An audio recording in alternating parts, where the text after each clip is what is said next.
Tes. Assalamualaikum warahmatullahi wabarakatuh.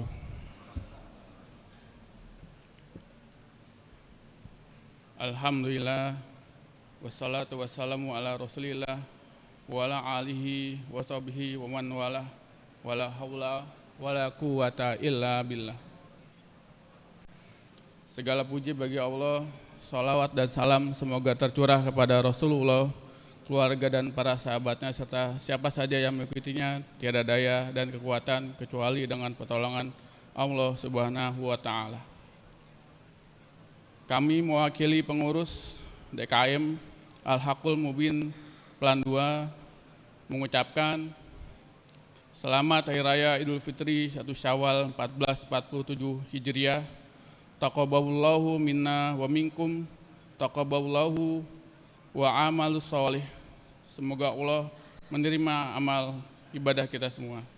Mohon maaf lahir dan batin. Selanjutnya izinkan kami membacakan beberapa maklumat sebelum pelaksanaan sholat Jumat kali ini. Adapun pelaksanaan sholat Jumat kali ini tanggal 27 Maret 2026 atau bertepatan dengan tanggal 7 Syawal 1447 Hijriah, waktu Jumat pukul 12:02. Untuk infak Jumat di tanggal 13 Maret 2026, alhamdulillah mendapatkan sebesar 9.561.500. Jazakallahu khairan kepada para jamaah semua. Semoga Allah melipat gandakan pahala jamaah semua yang bertepatan dengan amalan tersebut dilakukan pada saat kita masih menjalankan ibadah Ramadan. Adapun khotib dan imam, insya Allah Ustadz Saiful Anwar LCMA dengan tema Hikmah Silaturahim, dan muadzin insya Allah Akhina Ar-Rokiin.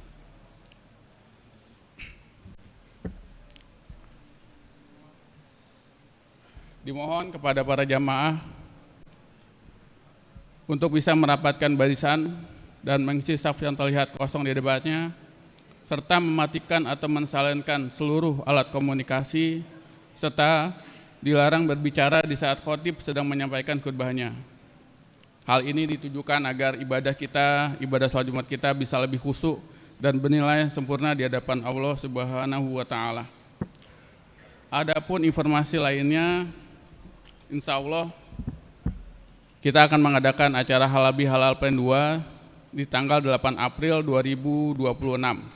Dan insya Allah pula akan diisi oleh Ustadz kita, Ustadz Fahmi Bukhari. Demikian informasi yang bisa kami sampaikan. Akhirul kalam, wabillahi taufiq wal hidayah. Wassalamualaikum warahmatullahi wabarakatuh.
Assalamualaikum warahmatullahi wabarakatuh.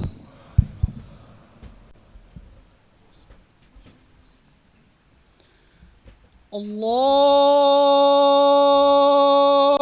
Akbar, Allahu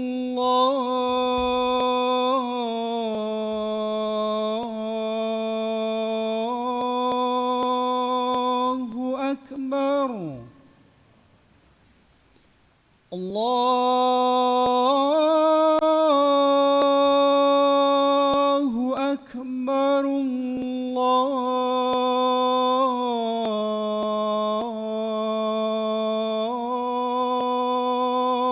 Akbar. Ashhadu an la ilaha illallah.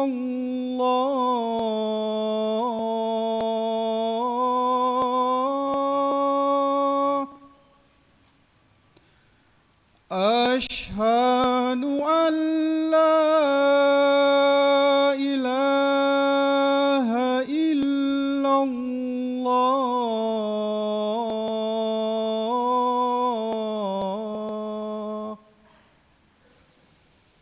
Ashhadu anna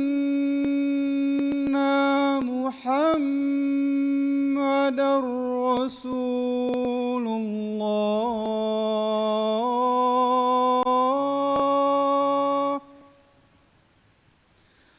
Ashhadu anna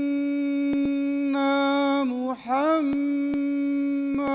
Rasulullah.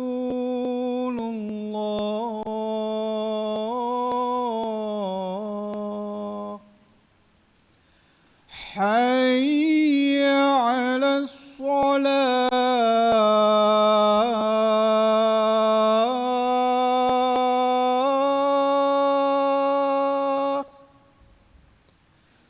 Hayya 'alas shalah.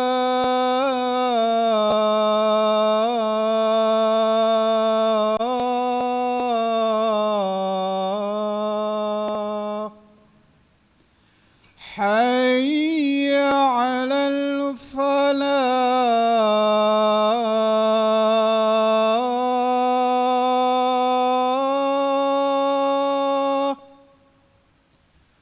Hayya 'alal falah.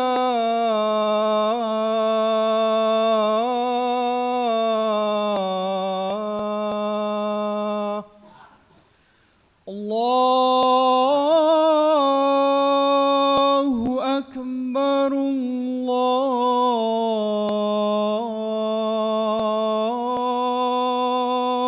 Akbar.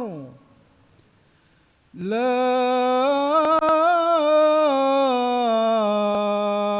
ilaha illallah.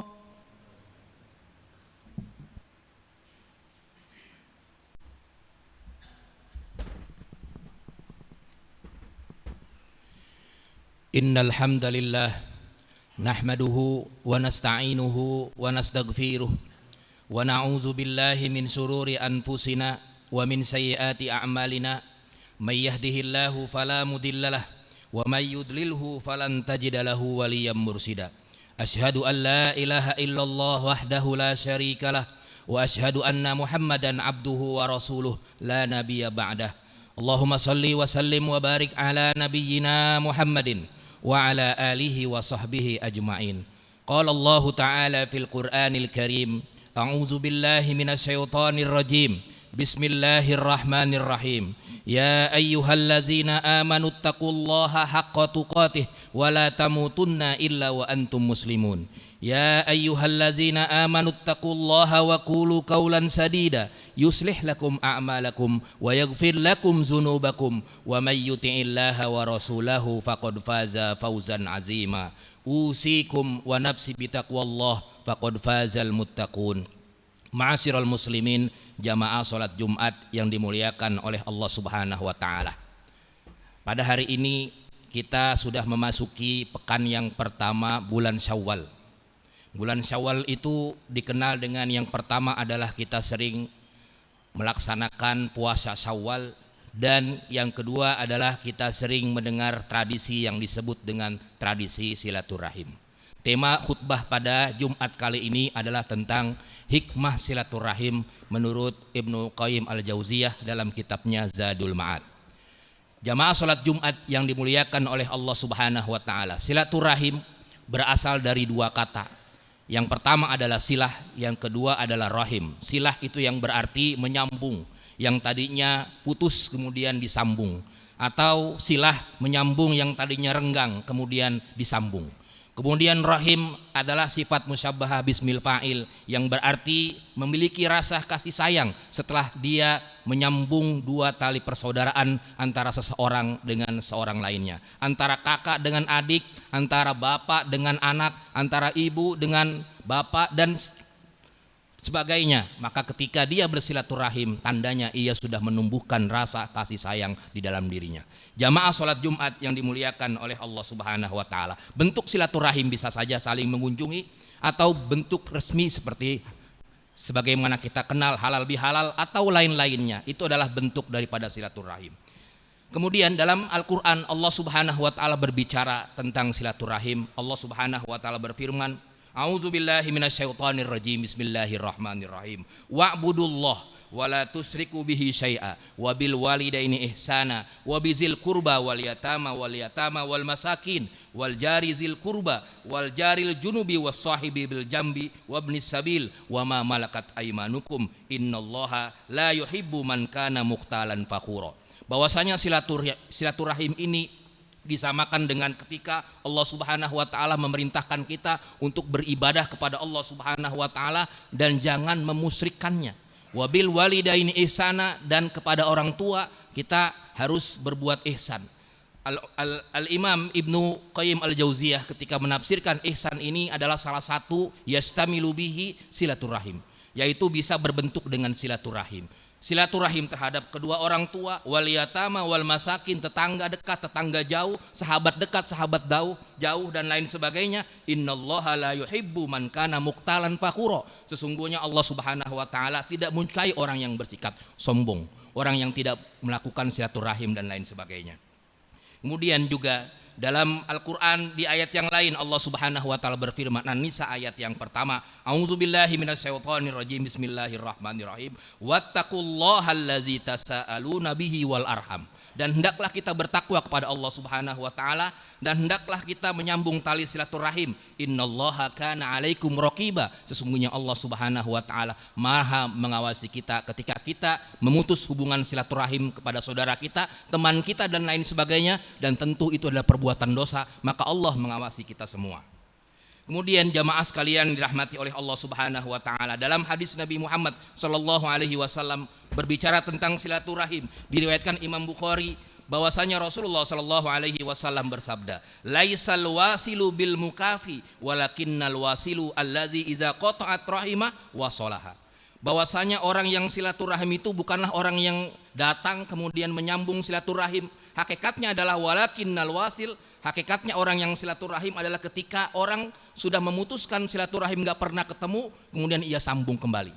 Orang yang punya masalah kemudian ia sambung kembali, ia berteman kembali. Orang yang mungkin dia punya kesalahan kemudian ia ampuni kesalahannya, ia maafkan kesalahannya, maka itu adalah hakikat silaturahim. Kemudian dalam hadis yang lain Rasulullah sallallahu alaihi wasallam bersabda, ala adullukum ala afdhalil akhlaqi fid dunya. Saya akan tunjukkan yang paling afdol akhlak di dunia ini. Yang pertama adalah ta'fu amman zolamaka. Engkau mengampuni orang-orang yang seling zolim kepada kamu. Wa tasilu amman qata'aka, dan engkau bersilaturahim kepada orang yang tidak pernah, orang yang memutus silaturahim kepada kamu. Wa tu'ti man mana'aka, orang yang kamu berikan kepada orang yang kamu tidak mau berikan. Ketika orang itu musuh kamu kemudian kamu silaturahim, maka itu adalah hakikatnya akhlak yang luar biasa. Kemudian juga di dalam hadis Nabi Muhammad SAW bahwasanya silaturahim ini adalah tanda keimanan. Man kana yu'minu billahi wal yaumil akhir falyasir rahimah. Barang siapa yang merasa beriman kepada Allah Subhanahu wa taala dan hari akhir, maka silaturahimlah. Jamaah sholat Jumat yang dimuliakan oleh Allah Subhanahu wa taala, orang yang tidak melakukan silaturahim, memutus silaturahim, la yadkhulul jannata, tidak akan masuk ke dalam surga, sebagaimana hadis Nabi Muhammad sallallahu alaihi wasallam riwayat Imam Muslim. Ibnu Qayyim Al-Jauziyah menjelaskan ada beberapa hikmah silaturahim ini. Yang pertama adalah silaturahim ini bisa menambahkan umur dan juga meluaskan rizki kita. Dalam hadis Nabi Muhammad sallallahu alaihi wasallam, man ahabba ayyabsuta lahu fi rizqihi wa yansa'a lahu fi asarihi falyasir rahimah. Barang siapa yang ia ingin sekali diluaskan rizkinya dan juga dia dipanjangkan umurnya, maka hendaklah silaturahim. Mungkin diluaskan rizkinya dengan silaturahim, dia punya kolega, dia punya banyak teman dan lain sebagainya, sehingga mungkin saja itu bisa menambah rizkinya, bisa menambah penghasilannya dan lain sebagainya, atau dengan arah yang tidak disangka-sangka. Juga ketika silaturahim, dia juga bisa memperpanjang umurnya. Menurut sebagian ulama, bisa saja dia hakikatnya dia panjang umurnya, atau juga bisa saja ketika dia meninggal harum nama baiknya. Kemudian yang kedua, kata Imam Ibnu Qayyim Al-Jauziyah, silaturahim ini hikmahnya bisa menumbuhkan kasih sayang dan cinta.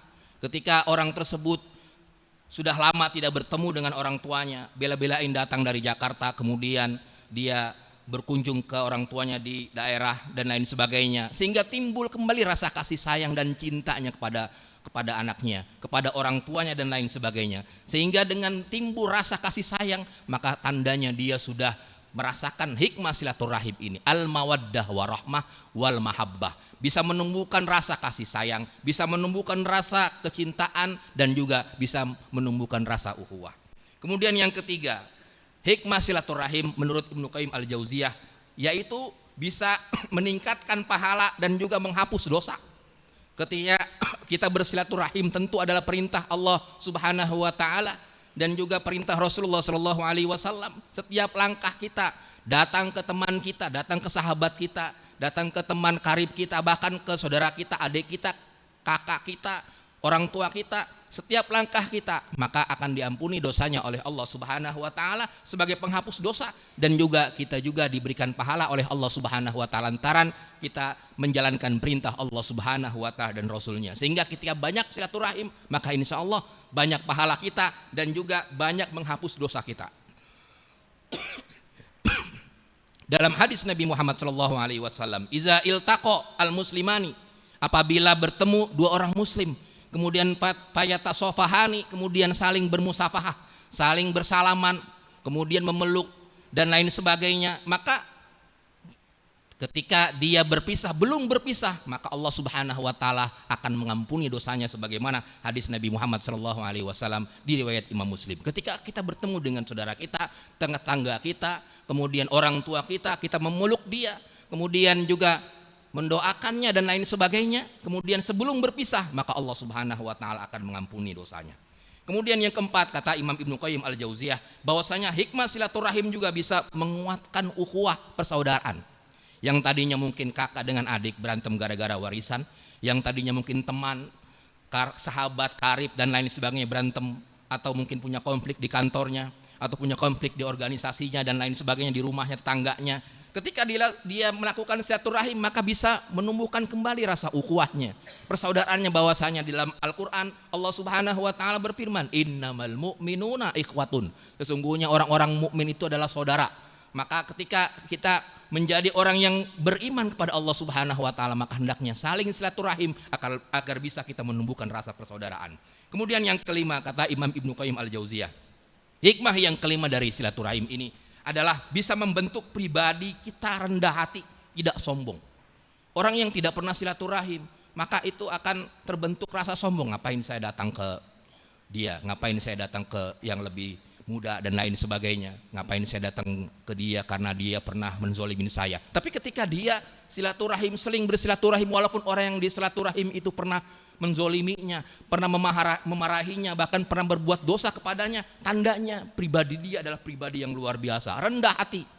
Ketika yang dia silaturahim orang yang pernah dia menyakiti dia dan lain sebagainya. Ketika yang dia datangi ke rumahnya atau ke tempatnya orang yang mungkin pernah dia, orang yang dia merasa pernah menghina dia dan lain sebagainya, kemudian dia silaturahimin, kemudian dia memaafkan, maka tandanya orang tersebut adalah punya rasa rendah hati dan tidak punya penyakit sombong.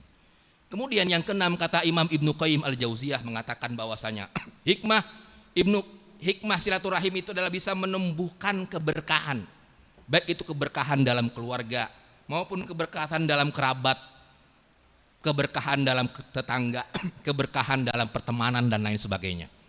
Kita sendiri menyaksikan bahwasanya ketika silaturahim, adat silaturahim di bulan Syawal ini antara kakak dengan adik bisa menumbuhkan rasa persaudaraan, tahu masalahnya dan lain sebagainya, sehingga menjadi berkah. Berkah itu adalah sesuatu yang luar biasa dari Allah Subhanahu wa taala. Baik itu informasi-informasi dari keluarga kita, apa itu kebahagiaannya, apa itu kesedihannya, kita tahu. Kemudian baik itu informasi-informasi kesedihan atau kebahagiaan dari teman kita, dari teman sejawat kita tahu. Sehingga ketika kita tahu dengan berkah silaturahim, kita bisa menumbuhkan keberkahan. Baik itu berkah dunia, kita bisa menolongnya, atau berkah akhirat, kita bisa mendoakannya. Semoga kalau engkau punya kesusahan, semoga Allah Subhanahu wa taala bisa mempermudah kesusahan yang Anda punya, yang Anda hadapi. Ketika dia punya kebahagiaan, ya Allah semoga engkau bersyukur, dan alhamdulillah kita doakan. Itulah sebenarnya hakikatnya bisa menumbuhkan keberkahan, baik itu keluarga, teman kita dan lain sebagainya. Kemudian yang ketujuh, ketika kita bersilaturahim, hikmah yang ketujuh kata Imam Ibnu Qayyim Al-Jauziyah, bisa mewujudkan rasa syukur kita kepada Allah Subhanahu wa taala. Tentu kita diperintahkan oleh Allah Subhanahu wa taala hakikatnya untuk beribadah. Wa ma khalaqtul jinna wal insa illa liya'budun, dan aku tidak ciptakan jin dan manusia kecuali untuk beribadah kepadamu, kata Allah Subhanahu wa taala. Salah satunya adalah bersyukur kepada Allah Subhanahu wa taala ketika kita berjumpa dengan kakak kita, adik kita, orang tua kita, alhamdulillah masih sehat, masih diberikan umur panjang, dan itu bisa menumbuhkan rasa syukur kita kepada Allah Subhanahu wa taala. Yang terakhir, hikmah yang terakhir kata Ibnu Qayyim Al-Jauziyah adalah silaturahim bisa menjadi jalan kita menuju surganya Allah Subhanahu wa taala. Kenapa sebabnya? Karena silaturahim itu sebagaimana hadis Nabi Muhammad sallallahu alaihi wasallam dikatakan di riwayat Imam Tirmizi dan Ibnu Majah. Kata Rasulullah sallallahu alaihi wasallam, ya ayyuhan nas absus salam wa at'imut ta'am. Wahai manusia, sebarkanlah salam. Ketika kita bertemu dengan sahabat kita, assalamualaikum, waalaikumsalam, wa at'imut ta'am, dan hidangkanlah makanan. Di lebaran kita menghidangkan kue, makanan dan lain sebagainya. Itu perintah Rasulullah. Wasilul arham, dan hubungkan silaturahim itu. Wasallu bil laili wan nasu niyam, dan salatlah kamu di malam hari sedangkan manusia dalam keadaan tidur. Tadkhulul jannata bisalam, maka kamu akan masuk ke dalam surganya Allah Subhanahu wa taala. Dengan silaturahim itu menjadi wasilah kita masuk ke dalam surganya Allah Subhanahu wa taala. Mudah-mudahan mumpung masih di bulan Syawal, dan bukan hanya di bulan Syawal sebenarnya silaturahim ini terus menerus, bulan Syawal, Dzulqa'dah, Dzulhijjah, bahkan di setiap waktu kita gemarkan silaturahim ini. Kenapa sebabnya? Karena ini adalah perintah Allah dan Rasulnya, agar intinya kita menjadi pribadi yang bertakwa dan dimasukkan ke dalam surganya Allah Subhanahu wa taala. Amin. Amin ya rabbal alamin. Barakallahu li wa lakum fil Qur'anil azim wa nafa'ani wa iyyakum bima fihi minal ayati wadh-dzikril hakim wa taqabbala minni wa minkum tilawatahu innahu huwal ghafurur rahim.